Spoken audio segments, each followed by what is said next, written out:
እንቆቅልሽ ምን አቅልሽ? ጠዋት በአራት እግር፣ ቀን በሁለት እግር፣ ማታ በሶስት እግር።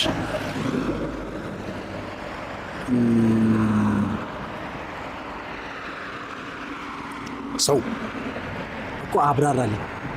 ሰው እሺ ጠዋት ምንድን ነው? ጠዋት ላይ ምን ሲሆን ነው ወደ አራት እግር የሚሄድ? እሱን ቀላ እንዴት ነው? ማታ እንዴት ነው? እሱን አብራራልኝ። ያው ሲተኛ ያው ባልጋ ላይ እንደሚተኛ ነው አይደለም? ቀይረው እስቲ። በሁለት እግር ለምሳሌ በእግሩ ነው የሚጓዘው። እሺ በእግሩ ነው ጠዋት ሲሄድ ማለት ነው። እሺ በሁለት እግር ይሄዳል።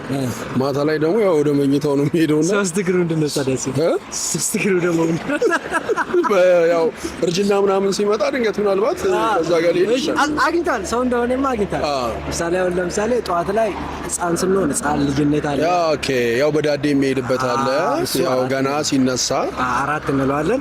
ከዛ ቀን ላይ ደግሞ ለምንድን ነው ቀን የተባለ? ቀን ደግሞ በሁለት እግር ለምንድን ነው የተባለ? ያው ሲንቀሳቀስ ለስራ ወጣትነት